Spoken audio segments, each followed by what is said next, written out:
So, dahil atensyon nga mangutana, no? Si Brad Lito, Pastor Lito, founder ni ang Ginoo na nagitokod, napod siya yung gitokod, nakig-rival makas Ginoo, bro, no? So, pero what time may mo, iyahan po ng panguna-una, ato po ni siya Espiritu, no? So, mangutana ka sa iyang ipaambit karon. Okay? Muna yung nakanindot no kay Pictusan Tadaan ba? Sige lang kay naibaw man siya nga murag mapiktusan po siya karon taon. Okay. Ang pangutanan ako akong nahibawan nga tag 12 ka tuig ba tong pag eskwela sa mga kaparian, di ba? Si kanang gitawag og San Pedro pila man nakatuig nag-eskwela. Maraming salamat sa pangutana. Ang pag-eskwela o pagkapare dili na 12. Ayuban nga 10 lang, ayuban 11 kay paspas nila pagtuon ba.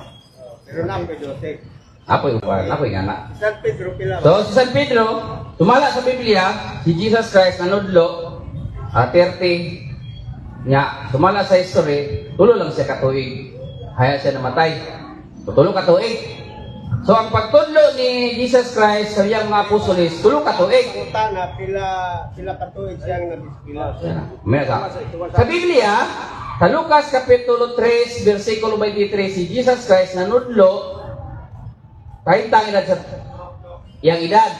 Diha po siya nagpili og mga apostoles. Kung 12 ka mga apostoles. Di namatay siya 33 AD base sa history. So 30 tulo ra jud siya katuig. Siyang pag-umol sa iyang mga apostoles, siyang pagtudlo sa iyang mga apostoles, tulo ka tuig. So kinsa may ilahang magtutudlo? Si Jesus Christ, giunay ang pag-umol, pagtudlo, gihatagag bala ang espiritu.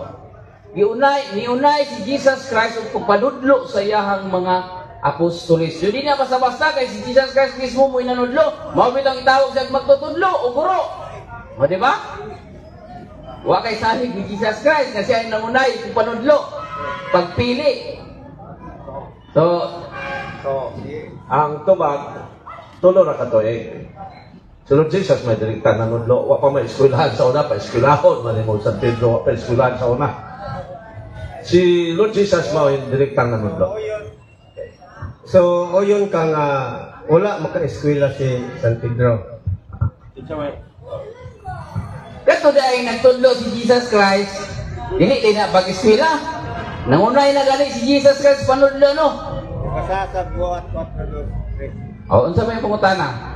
Kana matubag na diha. Buhat 4-3. So, mo na giingon nimo, bro, no? Unsa may purpose nimo nga imo man ipabasa ang imong tuyo nga wa siya grado. Buhat 8 4:13. Kasulatan. So, tama. Dialog man ato friendly. So, upin ta mo basa dili kay mo wa ko magsulti ana para ng mga pastor. Kung say gusto ipabasa ato masahod. Buhat 4:13. Ang mga sakop sa labang hukmanan at tingalan sa gipakitang kaisog ni Pedro ug ni Juan ug sa pagkasayon nga sila mga tao di ay nga wala makaeskwela ug nasayran nila nga sila mga kauban di ay ni Jesus kaniadto. So unsa may pangutana? Welcome. So, karon og naay mga tao nga wa ka eskwela nga mosulod sa kumbento o para sa inyo ha. Pareha ba ni San Pedro, wa man to ka eskwela nya okay ra sa inyo ha nga mo sulod sa seminaryo? Sa Biblia, bro, ang katong wala kay eskwela gipili ni Jesus Christ. Pagpili nila, wala pa to sila kay eskwela, wala pa sila katuon sa bawat mga pagtulunan ni Jesus Christ. Kaya kinsa may nagtudlo si Jesus Christ mismo.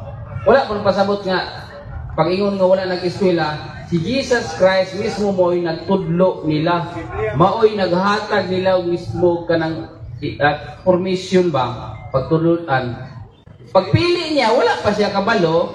O Wala mo makuha ka ng eskwelahan ba sa kanang universidad ba, mga kuhaan sa...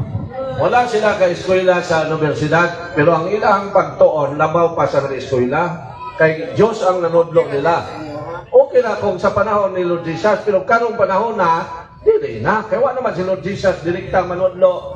Ang mga obispo naman, Santo Papa, unya ang paagi sa simbahan, may eskwelaho naman ka og 12 years, aron makuha gini mo ang tanan nga gipanudlo sa simbahan, unya ma-educate po ka, ang imong kinabuhi, mahimo na pong Diyos nun, aron dili pareha ng pastor ni Guali, sabay pangisog, aron mutuon niya ang membro, dili mo na. Mo lang mga pare, Diyos nun na. Bisag atakihon ni mo na, iampo pa ka. Tanawa, hindi kamatay ni mo, apil ka ng pare, mag-ampo na. Kaya mo lang kinabuhi sa mga pare, Diyos nun. So, ang tubag ni bro, o eskwelahan parehas karon, wala ang mga apostoles. Pero labaw pa sila sa nag-eskwela sama karon, kay si Lord Jesus yun ang direkta nila nga nanudlo. Okay. Another question. So, di na mo angay nga mag-BI-BI og mga tao nga way grado. Kaya na may usay dunggan na ako nga, maayo pa mga antipara na pa'y grado. Di ba? Usahay mo, BI-BI man mo anak nga way grado. Oh, so okay ra sa inyo kaya mga apostoles may grado.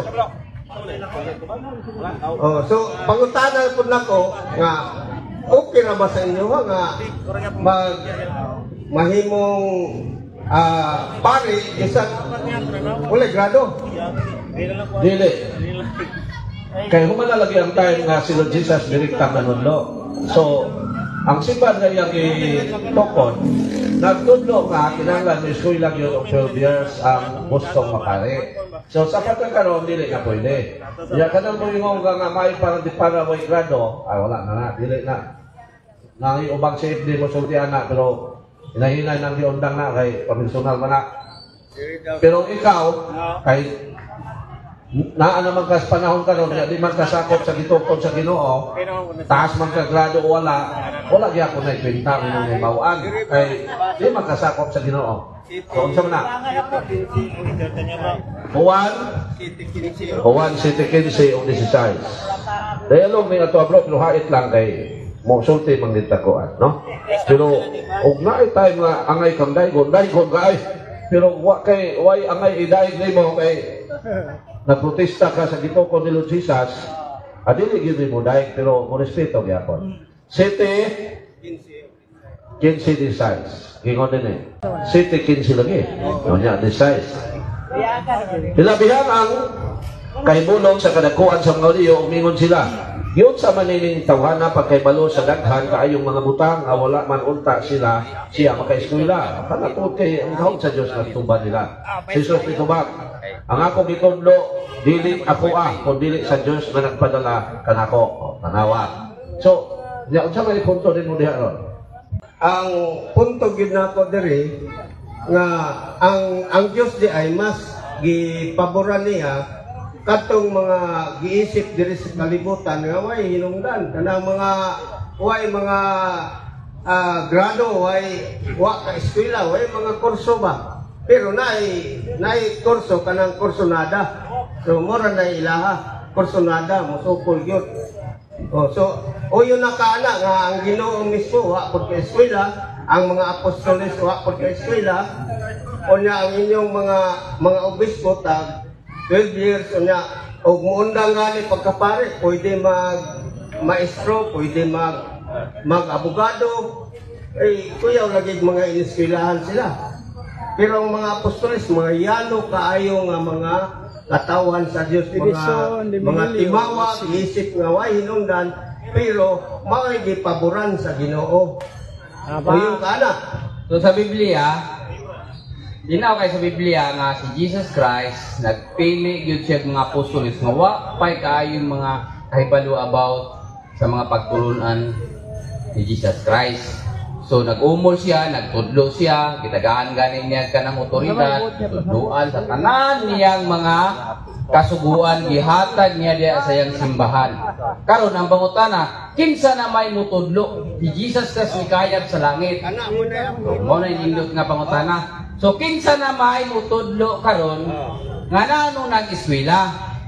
Ang tubag ang iyang simbahan. Ngano?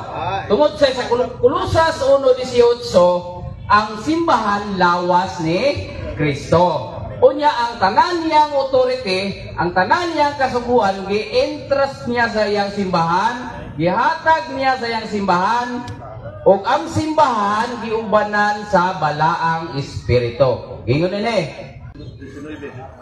Busa panlakaw kamo ngadto sa tanang katawhan sa tibuok kalibutan, ug himua sila nga akong mga tinun-an, ug bunyagi sila sa ngalan samahan, sa Anak ug sa Espiritu Santo. Og tudloi sila pagtuman sa tanan nga akong gisugo kaninyo. Og hinumdumi ako makuban kaninyo kanunay hangtod sa katapusan sa kalibutan. So, ang mga apostoles, ang mga unang mga tinunan ni Jesus Christ, si Jesus Christ mismo na unay pagpanudlo. Mao ganing tawag siya magtutudlo o guro. Karon kinsa na may mutudlo? Ang iyahang simbahan nga iyahang gitukod, gisugo nga mamunyag sa tibuok kalibutan, gisugo nga mao'y mutudlo sa tanan niyang mga kasuguan. Ang iyang simbahan mao'y gibinlan sa tanan niyang mga kasuguan. So asa man ni karon? Nasa iyang simbahan. So kung makahibalo ka sa tanang mga kasuguan ni Jesus Christ, naa diha sa iyang simbahan, tungod kay ang iyang simbahan lawas na ni Jesus Christ. Giingon ni sa Juan, ako magampo kaninyo nga padadaan mo og espiritu nga mo'y mutudlo sa kamatuoran. So ang simbahan sa Ginoo, dili na nimo ma-question nga naman kung unsay gitudlo sa simbahan, gikan na sa balaang espiritu nga gikan sa Dios.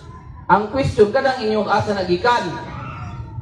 So ang question na ang tubag, ang mutudlo na karon sa tanang mga kasuguan ni Jesus Christ ang iyahang simbahan. Simbahan ni Jesus Christ dili simbahan nimo, simbahan ni Kibuloy dili simbahan ni Jesus Christ nga mao ang Iglesia Katolika. Sulputan na. Simbahan ni Jesus Christ dili simbahan nga Katoliko. Sulputan na. Ang pangutana mo ni. Nabay mabasa sa Biblia nga ang mutod wa naman si Kristo asa man sa Biblia nga ang simbahan mo'y mutudlo. Naabatay mabasa ana nga ang simbahan mo'y mutudlo. Litra por litra. Dito makapatay. May suon ang Biblia basahon og sakton. Adunay pagsabot nga explicit, litra por litra. Adunay pagsabot nga implicit, dili litra por litra pan masabot. Di na man kay sa Biblia literal o Mateo 16:18 si Kristo nagtukod og simbahan. Ug ang iyahang simbahan nga gitukod, gisugo nga manglakaw sa tibuok kalibutan ug maoy mutudlo sa tanang kasuguan ni Jesus Christ. Katinaw na o Mateo 28:19 balikod man ato ibasa. Gingon ni Tanaw. busa panlakaw kamo ngadto sa tanang katawhan sa tibuok kalibutan. Og himua sila nga akong mga tinun-an, og bunyagi sila sa ngalan sa Amahan, Anak, og Espiritu Santo. Ang yun og tudloi sila pagtuman sa tanan nga akong gisugo kaninyo. So tanan na gisugo. Karon, asa man day na ang mga tanang kasuguan ni Jesus Christ naba sa Biblia? Dili. Juan 21:25 adunay mga gibuhat si Jesus Christ nga wala nasulat dinhi sa Biblia. Asa man na karon naa sa iyang simbahan, mga siya nay authority nga mutudlo sa mga gusto mag-misyonaryo, magpare. Ingon dinhi. Juan 21:25 daghan pa kaayog mga butang ang gibuhat si Jesus. O kung gisulat pang tanan nagtuo ako nga ang tibuok kalibutan dili kay paigo nga kasudlan sa mga sinulat. So naa diya sa iyang simbahan. Although kaning Biblia sakto gini siya, pero dili tanan nga nasulat dinha. Asa man na karon nimo matagpuan? Asa naman nimo makit-an ang tanang kasuguan ni Jesus naa sa iyang simbahan? Karon kiningon man ka nga dili kay Roman Catholic Church ang simbahan, pero basihan nimo ang kamaturan, history, kasaysayan, walay laing simbahan nga gitukod si Jesus Christ mao ang Iglesia Katolika Apostolika Romana. Sumala sa history na mga sa Google nimo, media. Dali ka kay namutugan. So mo ting tumag bro. Okay na bro.